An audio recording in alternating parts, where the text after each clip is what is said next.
Hello दोस्तों, स्वागत है आप सभी का एक बार फिर से मेरे यूट्यूब चैनल लक्ष्यबोध के गुरुजी पर। और आज की इस वीडियो में हम आपको हिंदी का एक मोस्ट इम्पॉर्टेंट अध्याय के बारे में बताएंगे जिसका नाम है रस। हिंदी व्याकरण से संबंधित है और ये खासकर हिंदी के बोर्ड एग्जाम में एमसीक्यू के तौर पर पूछे जाएंगे। यहाँ से आपको 1 से 2 नंबर के प्रश्न देखने को मिल सकते हैं। अगर आप इन 1 से 2 नंबर प्रश्न को नहीं गंवाना चाहते हैं तो आपके लिए ये क्लास बेहद इंपॉर्टेंट होने वाली है।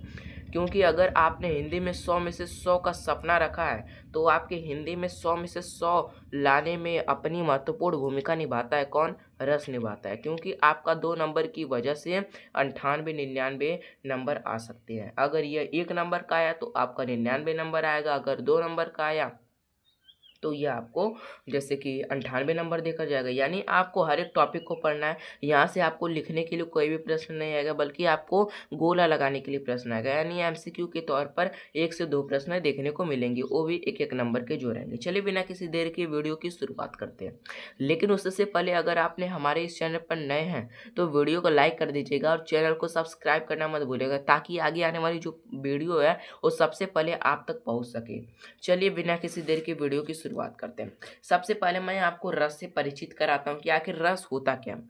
देखिए, रस क्या होता है कि किसी काव्य, कहानी, नाटक को देखने या सुनने से जो भाव उत्पन्न होता है उसे रस कहा जाता है। मैं आपको सरल भाषा में समझाता हूँ। जैसे कि आपने कोई ऑर्केस्ट्रा देखा, जिसे पुराने जमाने में नाटक कहा जाता है। मान लीजिए कि आपने ऑर्केस्ट्रा को देखा, इसके बाद आपके अंदर जो आनंद की अनुभूति हो रही है देखने के बाद, यानी आप जो आनंद को महसूस कर रहे हैं, इसी को क्या कहा जाता है? रस कहा जाता है। या फिर मान लीजिए कि आपने किसी कहानी को सुना अपने दादाजी के द्वारा, वह कहानी आपके दिलो दिमाग में बैठ गई और उसे सुनने के बाद आपको एक अलग ही प्रकार का, जैसे कि क्या होता है, अलग ही प्रकार का जैसे कि उत्साह आता है, तो उसी को क्या कहा जाता है? रस कहा जाता है। आपने, मुझे उम्मीद है कि आप सरल भाषा में समझ गए होंगे।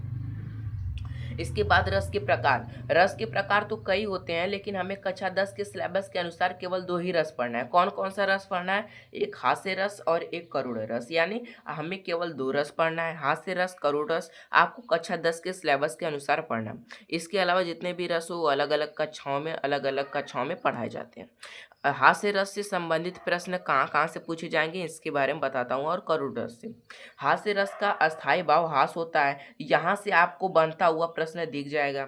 और जो करुण रस का स्थायी भाव शोक होता है, यहाँ से, यानी 2 टॉपिक, हास्य रस, करुण रस से आपको 2 प्रश्न देखने को मिल सकते हैं। हास्य रस का स्थायी भाव हास होता है, वहीं पर जो करुण रस का स्थायी भाव शोक होता है। इसके बाद प्रश्न यहाँ से बनेगा कि रस के अंग कितने होते हैं। तो कितने होते हैं रस के अंग? 4 होते हैं। कौन कौन सा होता है? अस्थाई भाव, विभाव, अनुभाव, संचारी भाव। इस संचारी भाव को व्यभिचारी भाव के नाम से जाना जाता है। यानी रस के 4 अंग होते हैं: अस्थाई भाव, विभाव, अनुभाव, संचारी भाव। इसके बाद रस के संस्थापक कौन है? भरत मुनि संस्थापक हैं। यानी आपको ये चीजें भी फोकस करनी है कि रस के संस्थापक या प्रेरणादाता कौन है? भरत मुनि है।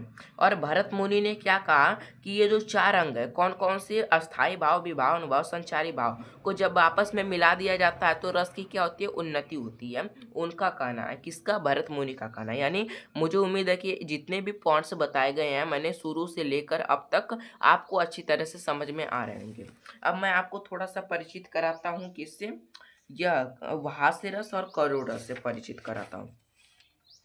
अब यहाँ पर आपको देखने को मिलेगा हास्य रस के बारे में कि हास्य रस यहाँ पर है। हास्य नामक अस्थाई भाव, विभाव, देखिए यहाँ पर एक बार फिर से, हास्य नामक अस्थाई भाव का जब विभाव, अनुभाव और संचारी भाव से संयोग होता है तब हास्य रस की अनुभूति होती है। यानी हास्य नामक अस्थाई भाव का, हास्य रस का अस्थाई भाव हास है, और हास्य नामक अस्थाई भाव का जब विभाव, अनुभाव और संचारी भाव से संयोग होता है तब हास्य रस की क्या होती है? अनुभूति होती है। अब उदाहरण में क्या जाएगा? उदाहरण में आपको देखने को मिल सकता है: हाथी जैसी देह, गंडे जैसी चाल, तरबूजे सी खोपड़ी, खरबूजे सी गाल। मैं आपको एक सरल तरीका बताता हूँ हास्य रस को पहचानने का। मान लीजिए आपको कोई उदाहरण दिया हुआ है जिसे पढ़ने के बाद आपको हंसी आ रही है, यानी हंसी टाइप का किसी भी मजाक लग रहा है या फिर हंसी आ रही है, तो आप बिना देखे सुने क्या करिएगा, हास्य रस पर ट्रिक कर दीजिएगा। क्योंकि आपके सिलेबस में केवल दो ही रस पूछा जाएगा, हास्य और करुण। जब करुण नहीं होगा तो हास्य होगा, जब हास्य नहीं होगा तो करुण होगा, यानी दोनों के अलावा और कोई आपको रस पर ट्रिक नहीं करना है अपने प्रश्न को सही करने के लिए। हास्य रस का यानी हास्य नामक अस्थायी भाव का जब विभाव अनुभाव संचारी भाव से संयोग होता है तब हास्य रस की अनुभूति होती है। हाथी जैसी देह, गंडे जैसी चाल, तरबूजे सी खोपड़ी, खरबूजे से गाल। ये इसको उदाहरण हो गए। अब अगला यहाँ पर रस क्या है कि करुण रस। करुण रस यानी इसका अस्थायी भाव क्या होता है, शोक। अब इसका परिभाषा किस तरह से बनेगा, शोक नामक अस्थायी भाव का जब विभाव अनुभाव संचारी भाव से संयोग होता है तब करुण रस की क्या होती है, अनुभूति होती है।